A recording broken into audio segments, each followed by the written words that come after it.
उत्तर प्रदेश की सियासत में खास तौर पे कई राजनीतिक दल जो अपने भविष्य को लेकर उत्तर प्रदेश में चुनावी सफर में लगे हुए हैं। चुनाव की घोषणा हो चुकी है।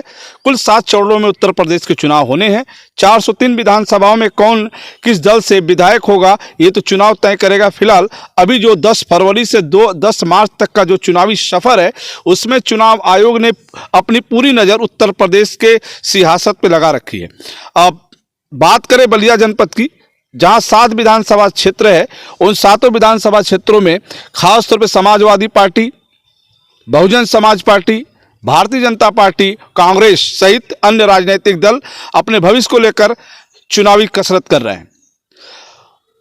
यूपी का अगला सीएम कौन होगा ये तो चुनाव तय करेगा, मतदाता तय करेगा। फिलहाल अभी जो मामला चल रहा है सामने उसमें यह है कि जहां भारतीय जनता पार्टी का यह दावा है कि उत्तर प्रदेश में 300 से अधिक सीटों पर हम पुनः सरकार बनाने जा रहे हैं, वहीं समाजवादी पार्टी के राष्ट्रीय अध्यक्ष अखिलेश यादव की माने तो उनका यह कहना है कि हम उत्तर प्रदेश में आ रहे हैं। अब आइए, यूपी की हाथी जो 2007 में उत्तर प्रदेश में सरकार बनाई वो 10 साल से सत्ता से दूर हो गई। सवाल यह उठने लगा कि जहां एक समय था, एक दौर था जब उत्तर प्रदेश की राजनीति में कभी बहुजन समाज पार्टी, कभी समाजवादी पार्टी राजनीति करती थी, और आज भारतीय जनता पार्टी पूरी मजबूती के साथ उत्तर प्रदेश में हावी हो चुकी है। वहीं समाजवादी पार्टी खुला चैलेंज करते हुए कि उत्तर प्रदेश में अगली सरकार बनेगी तो अखिलेश की बनेगी, कैसे बनेगी ये तो जनता तय करेगी, लेकिन भारतीय जनता पार्टी के माने तो 300 से अधिक सीटों पर हम पुनः आ रहे हैं। वही छोटे छोटे दलों की बात करें, तमाम दलें, क्षेत्रीय दलें, यहां उनका भी दावा है कि हम उत्तर प्रदेश में कहीं ना कहीं किसी से समझौता करके और सरकार में हम साझेदारी करेंगे। आइए बलिया जनपद की बात करते हैं। शशिकांत पांडे बिट्टू बाबा जो पूर्वांचल के राजनीति में एक अच्छी भूमिका निभा रहे हैं, खासतौर पे वो राष्ट्रीय अध्यक्ष है अपने दल के, और मनियर बांसडी विधानसभा क्षेत्र से मनियर के निवासी हैं और उनकी नज़र जिले के कई विधानसभाओं पर है। आइए हम बात करते हैं शशिकांत पांडे बिट्टू बाबा, उन्होंने खासतौर पे क्या तैयारी कर रखी है बलिया की राजनीति में। जी, शशिकांत पांडे और बिट्टू बाबा, राष्ट्रीय अध्यक्ष पूर्वांचल क्रांति पार्टी। जी, आप एक विद्वान हैं जी, जैसा कि आपके बारे में जो हमें जानकारी मिलती है कि आप अच्छे जानकार हैं। ऐसे में आपको नहीं लगता कि आज के दौर में जो राजनीति है हम इस राजनीति में आना चाहेंगे? क्यों नहीं। आज की राजनीति जो है इसमें सुधार की बहुत आवश्यकता है। कहीं कहीं देखा जा रहा है कि लोग जो है धन और पद के लोभ में ही कार्य कर रहे हैं, समाज से दूर होते जा रहे हैं, समाज जातीय वर्ग में बंटता जा रहा है। तो इसमें एक धार्मिक व्यक्ति का प्रवेश होना या हर धार्मिक व्यक्ति का प्रवेश होना बहुत ही ज़रूरी है, क्योंकि राष्ट्र धर्म के हिसाब से सबका भला होना चाहिए। यहाँ जातिगत आरक्षण दे करके किसी जाति को ही भला की जा रही है और देश में इससे असमानता फैल रहा है। तो हम लोग आ रहे हैं कि हम लोग इस जातिगत आरक्षण को मिटा करके और आर्थिक स्थिति पर सर्वेक्षण कर हर गरीब को आरक्षण दिया जाएगा, हर जात के गरीब को आरक्षण दिया जाएगा और रोजगार दिया जाएगा। आपने दल बनाया, दल बनाने के पीछे कई लोगों से राय भी लिया होगा। हाँ, सभी आपने अपने दल का नाम क्या रखा? फिर सभी लोगों से राय लेने के बाद लोगों ने ये कहा कि हमारे दल का नाम पूर्वांचल क्रांति पार्टी होनी चाहिए। हमने भी माना कि सही बात है, यह एक क्रांति है, यह एक समाज सुधार की क्रांति है।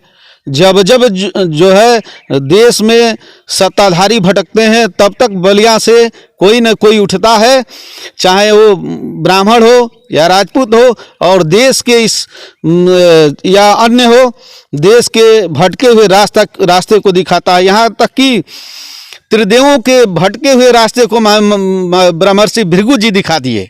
ये बलि की बलिया और भृगु की तपोस्थली है। जब जब सत्ताधारी बेईमान हुए हैं तब तक हम लोग जो हैं उठ करके और उन लोग को सही दिशा निर्देशन और चलने का ढंग सिखाया। आपने कहा कि सत्ताधारी पे आपने जो आरोप लगाया, जी, जो तो क्या कहीं से आपको नजर आता है क्या जो आपने कहा? जी, सत्ताधारियों में मैं देख रहा हूं कि विकास न करके लोग जाति आरक्षण देकर, जैसे वर्तमान सरकार भी 27% बैकवर्ड का आरक्षण दे करके और किसी तरह सत्ता में पहुंचना चाहती है, विकास के नाम पर पहुंचना नहीं चाहती है। अगर विकास के नाम पर करती तो हर जात में गरीब है, हर जात के गरीबों को आर्थिक स्थिति पर सर्वेक्षण कर आरक्षण दिया जाता और हर जात के लोगों की गरीबी दूर होती और हमारा देश एक संपन्न देश बनता। अच्छा, सवाल ये है, पूर्वांचल क्रांति पार्टी आपने बताया ना अपने पार्टी का नाम। जी। तो पूर्वांचल क्रांति पार्टी, तो क्या पूर्वांचल की राजनीति में जो बहस हो रही थी कि पूर्वांचल राज्य बनना चाहिए उत्तर प्रदेश को, उत्तर प्रदेश में पूर्वांचल राज्य की भी स्थापना होनी चाहिए, क्योंकि 403 विधानसभा काफ़ी उत्तर प्रदेश बड़ा है, तो ऐसे में तमाम चीज़, तो इस पर पूर्वांचल राज्य पे आपने क्या किया? हाँ, हमारी मांग है पूर्वांचल राज्य। मांग नहीं, लड़ाई क्या लड़ा आपने? हाँ, लड़ाई है हमारी। हम लोग हर जगह घूम घूम करके जनता को जागरूक कर रहे हैं कि हमारा पूर्वांचल राज्य अलग होना चाहिए, अलग बनना चाहिए, तभी हमारे पूर्वांचल का विकास होगा। अच्छा, पूर्वांचल राज्य बनना चाहिए, तो अब तो संभव नहीं है, क्योंकि उत्तर प्रदेश में 22 तक की सरकार होगी, 17 में 22 से 27 तक की सरकार होगी। अब जो निर्णय होंगे 27 के बाद होंगे, उसके पहले तो कुछ होना नहीं है। संघर्ष होगा तो बीच में भी हो सकता है। संघर्ष हम लोग करेंगे, हम लोग रास्ते रोकेंगे, हम लोग जब तक हम लोग की मांगे अब तो पूरी समय काफी चला गया नेताजी। आप नहीं तो बनेगी, तो सरकार तो बनेगी ही, चुनाव के बाद सरकार बनेगी। चलिए एक मुद्दे पे आ गए आप, बलिया जिले की बात करें, बलिया जिले की, आइए नेताजी, बलिया जिले की बात करें तो जो आप जिले के जो 7 विधानसभा, किन किन विधानसभाओं में आपने अपने प्रत्याशियों को उतारने का निर्णय लिया है? आप लड़ेंगे कि नहीं? हम भी लड़ेंगे। किस विधानसभा से? बांसडी से विधानसभा से लड़ेंगे। और बिट्टू बाबा बांसडी विधानसभा क्षेत्र से तैयारी कर रहे हैं। बिट्टू बाबा जिले के एक माने जाने विद्वान हैं और खास तौर पे पूजा पाठ में इनका काफ़ी मन लगता है और लोगों को अच्छी सलाह भी देते हैं और बताते भी हैं कि आप धर्म को अपनाइए और बेहतर रहेंगे, जीवन में कोई दिक्कत, कोई कठिनाइयाँ आपकी नहीं आएंगी। सवाल धार्मिक विचारधारा से जुड़ने के बाद भी राजनीति में आने का मकसद तो आप समझ सकते हैं। इनका दावा है कि हम उत्तर प्रदेश में भले ही सरकार नहीं बना पाए, लेकिन हम अपने मांगों को लेकर चुनाव मैदान में होंगे। तो आइए इनसे पूछते हैं कि खास तौर पे कि बलिया की राजनीति में जो विधानसभा है वो कितनी सीटों पर है? हमारा जो है बलिया के हर सीटों पर हम लड़ेंगे और हमारे हर सीटों पर प्रत्याशी हैं। 7 विधानसभा पे? 7 विधानसभा। आप बांसडी को अपनाया आपने? जी, बांसडी में हमारे कार्यकर्ता लोगों का विचार है कि आप लड़ें। बांसडी विधानसभा राजनीतिक सुर्खियों में है, खासतौर पर यूपी की राजनीति में, क्योंकि नेता प्रतिपक्ष राम गोविंद चौधरी वहाँ से आते हैं। इसके पहले भी वो विधायक थे। भारतीय जनता पार्टी कमल वहाँ खिला नहीं, सुभाषपा वहाँ जीती नहीं। अब ऐसे में आप वहाँ से कितनी मजबूती से होंगे, ये भी हम आपसे जानना चाहेंगे। जब गरीबों का आशीर्वाद मिलता है तो आदमी विजय होता है, और जब गरीबों का आह पड़ता है तो लोहा भी भस्म हो जाता है। कोई व्यक्ति मजबूत नहीं होता है, जनता मजबूत बनाती है।